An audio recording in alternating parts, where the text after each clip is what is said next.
Dear teachers, आज हमने बच्चे को अलिफ की पहचान करवाई है। अलिफ की आवाज़ की पहचान करवाई, उसकी बनावट, शक्ल और नाम की पहचान करवाई। इसके बाद हमने अलिफ लिखना भी बच्चे को सिखाया है। आपने बच्चे को जब कहानी सुना रहे हों तो उसको मुकम्मल तौर पर कहानी में इन्वॉल्व करें।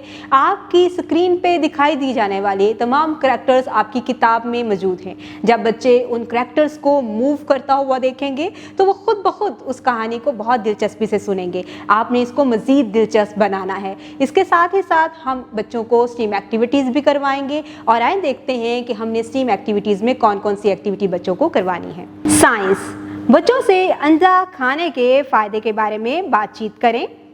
टेक्नोलॉजी, QR कोड स्कैन करें और अलिफ वाले अल्फाज की पहचान बच्चों को करवाएं। इंजीनियरिंग, प्ले डो की मदद से अंगूर बनाने में बच्चों की रहनुमाई करें। रियाजी, मुख्तलिफ फलों के फ्लैश कार्ड्स दिखाकर छोटे और बड़े फल की पहचान करवाएं।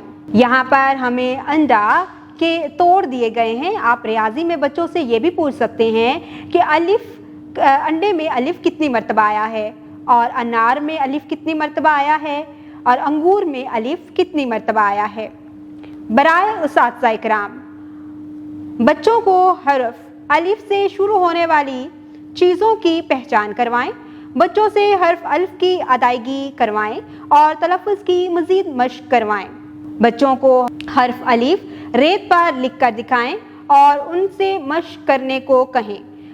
हर्फ की दुरुस्त बनावट बनाने में बच्चों की मावनत करें।